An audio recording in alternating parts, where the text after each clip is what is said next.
लेते हैं हेडलाइंस पर। टूल किट को लेकर भाजपा कांग्रेस के बीच आरोप प्रत्यारोप का दौर जारी। टूल किट मामले की जांच करने पुलिस पहुंची दफ्तर। दिल्ली के लिए रवाना हुए पंजाब के किसान बीजेपी के खिलाफ मनाएंगे काला दिवस।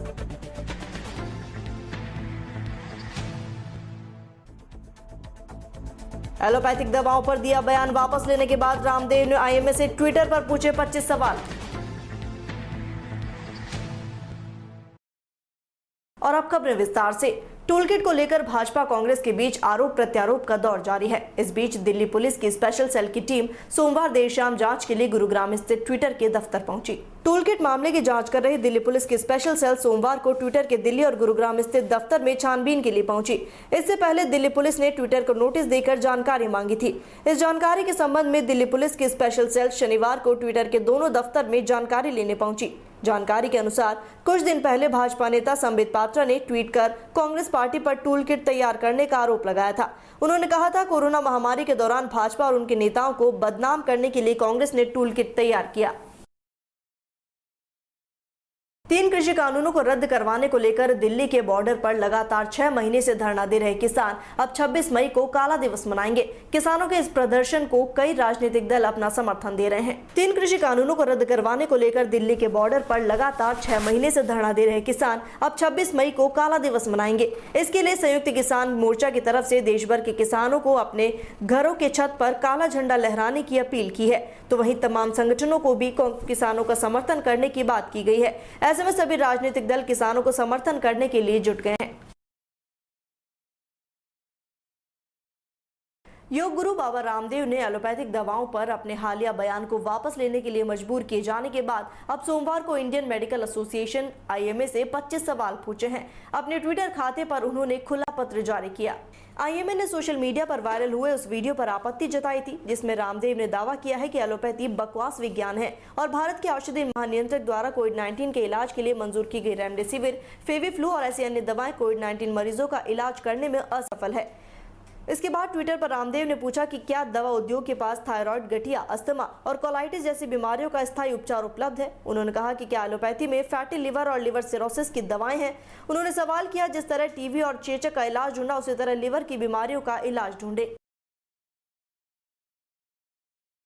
खबर राजधानी जयपुर के पावटा से है, जहां 2 साल में 7 मंदिरों से भगवान की मूर्तियां चोरी कर खंडित करने के आरोपी को पकड़ने में अब पुलिस कामयाब हो गई, जिसके बाद सोमवार को प्रागपुरा थाना प्रभारी शिवशंकर चतुर्वेदी और पुलिस टीम का जनप्रतिनिधियों और ग्रामीणों ने स्वागत किया।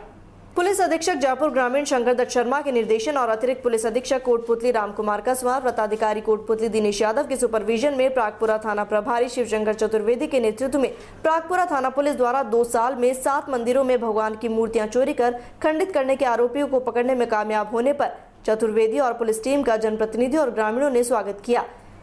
ये मामला खंडित करने का मामला है जो लोगों की आर्थिक आस्था और भावनाओं से जुड़ा है। त्वरित कार्रवाई करते हुए थाना प्रभारी शिवशंकर चतुर्वेदी ने मनोवैज्ञानिक तरीके और तकनीकी सहायता से अभियुक्त के बारे में जानकारी प्राप्त कर सीसीटीवी कैमरे के फुटेज के आधार पर आरोपी को गिरफ्तार कर लिया।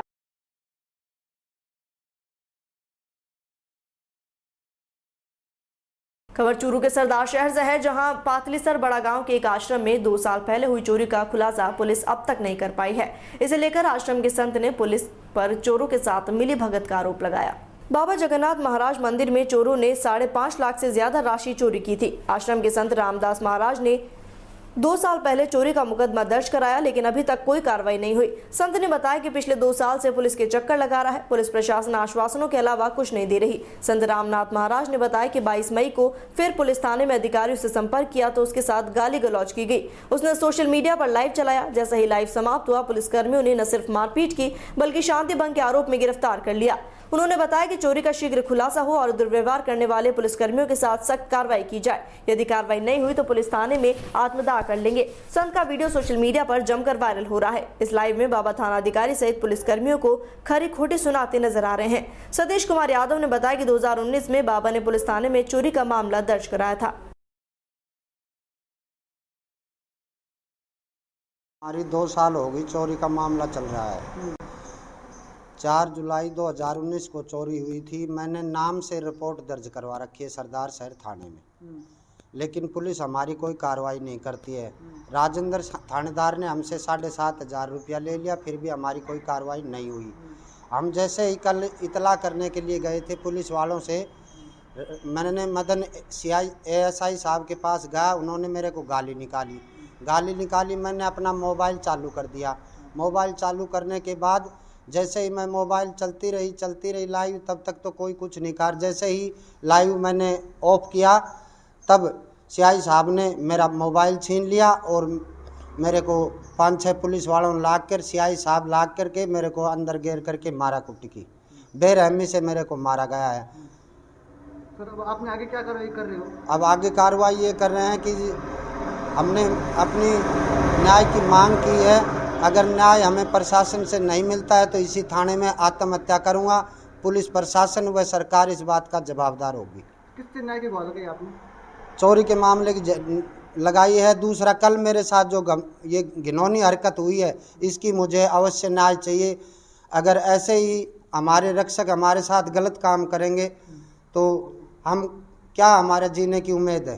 सर किस से आपने न्याय की गुहार लगाई, किससे अपील की आपने? मैंने SP साहब को भी दी है, मैंने इच्छा मृत्यु प्रमाण पत्र SDM साहब को भी दिया है ज्ञापन। SDM साहब को मैंने ज्ञापन दिया इच्छा मृत्यु प्रमाण पत्र का। तब पुलिस हमारे आश्रम पे गई और कहने लगी कि बाबा आप 10 दिन में हम आपका काम कर देंगे, आप इस पर साइन कर दो। मैंने उस पर साइन कर दिया। पुलिस ने फिर हमारी कार्रवाई करना बंद कर दिया। कोई कार्रवाई नहीं करती है। पुलिस चोरों से मिली भगत है। आपका नाम? पुलिस के पास, राजेंद्र जी थानेदार के पास मैंने चोर को हाजिर कर दिया था। हाजिर करने के बाद छोड़ दिया। अब पुलिस बोलती है बाबा वो हमारी पकड़ से बाहर है, पकड़ में नहीं आ रहा है। आपका नाम सर? रामनाथ नाम है, मेरा गांव पातलीसर है। बाबा का 2019 का एक चोरी का मुकदमा है। बाबा के आश्रम में 5 लाख रुपए चोरी हुई थी। इस संबंध में पहले तफ्तीश हो चुकी है। उसके बावजूद तफ्तीश दोबारा रीओपन करते हुए इसमें दोबारा दूसरे आईओ को तफ्तीश दी हुई है। बाबा जिस आदमी के बारे में संदेह प्रकट कर रहा है वह आदमी खुद ही बाबा का चेला था और अब काफी प्रयासों के बावजूद हमें मिला नहीं है। इसके लिए मैंने समय समय पर, बाबा ने जब भी कहा है, मैंने इसमें टीम भेजी है। हरियाणा, पंजाब सब जगह टीम जाकर आई है। राजस्थान में भी तलाश की गई है। उस व्यक्ति के गांव में भी हमने तलाश की है, परंतु वो व्यक्ति अभी तक हमें नहीं मिला। इस बात को लेकर के बाबा है वो बार बार आक्रोशित होते रहते हैं और 22 तारीख को बाबा इसी मामले को लेकर के थाने में बहुत ज़्यादा अति आक्रोशित हो गए और थाना को ही बम से उड़ाने की धमकी दी। पूर्व आईओ है राजेंद्र ASI, उसका कत्ल करने की धमकी दी और पूरे थाने में लाशें बिछाने तक की धमकी दे डाली कि मैं थाने को बम से उड़ा दूंगा, सबकी लाशें बिछा दूंगा। बाबा को मैंने हाथ जोड़कर काफ़ी समझाइश की। बार बार इनको समझाइश करने के बावजूद बाबा जी आक्रोशित होते रहे, मरने मारने पर उतरू रहे। यहाँ यह भी निवेदन करना चाहता हूँ कि बाबा पूर्व में भी इस थाना के टावर पर चढ़कर आत्मदाह की धमकी दे चुके हैं। ऐसी सूरत में मैंने बाबा को शांति भंग के आरोप में गिरफ्तार करके SDM साहब के पेश किया, जहाँ पर SDM साहब द्वारा इनको भारी जमान मुसलकों पर पाबंद करके इनको हिदायत दे करके छोड़ा गया है। खबर रावला मंडी से है, जहां समाजसेवी बिट्टू कटारिया ने अपने लड़के अरुण की शादी में लॉकडाउन के नियमों की पालना करते हुए विवाह कराया। विवाह के पश्चात अरुण ने रावला समुदाय स्वास्थ्य केंद्र में दवा वितरण केंद्र में 40,500 रुपए की लागत से बड़ा एयर कंडीशनर केंद्र पर लाकर भेंट किया। सबसे बड़ी बात यह थी कि सभी रिश्तेदारों को ऑनलाइन विवाह में सम्मिलित होने को कहा गया। करीब 50 रिश्तेदारों ने वीडियो कॉन्फ्रेंसिंग के जरिए विवाह को देखा और वर वधू को आशीर्वाद दिया। इस विवाह के बाद अरुण और भावना ने सामाजिक दायित्वों का निर्वाह भलीभांति किया। विवाह के पश्चात अरुण ने रावला समुदाय स्वास्थ्य केंद्र के दवा वितरण केंद्र में 40,500 रुपए की लागत से AC भेंट किया। इस विवाह में पुजारी और वर वधू के अलावा निजी लोग मौजूद रहे।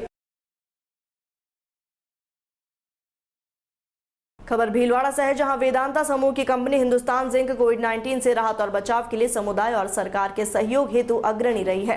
कंपनी ने एक और पहल कर राज्य के लिए 500 ऑक्सीजन कंसंट्रेटर उपलब्ध कराए। वेदांता समूह के चेयरमैन अनिल अग्रवाल की उपस्थिति में वर्चुअल कार्यक्रम में सोमवार को हिंदुस्तान जिंक द्वारा राजस्थान के माननीय मुख्यमंत्री अशोक गहलोत को ऑक्सीजन कंसंट्रेटर सौंपे गए। समारोह के दौरान पहले चरण में अजमेर, भीलवाड़ा, चित्तौड़गढ़, राजसमंद, उदयपुर के लिए जिला प्रशासन को 200 ऑक्सीजन कंसंट्रेटर प्रदान किए।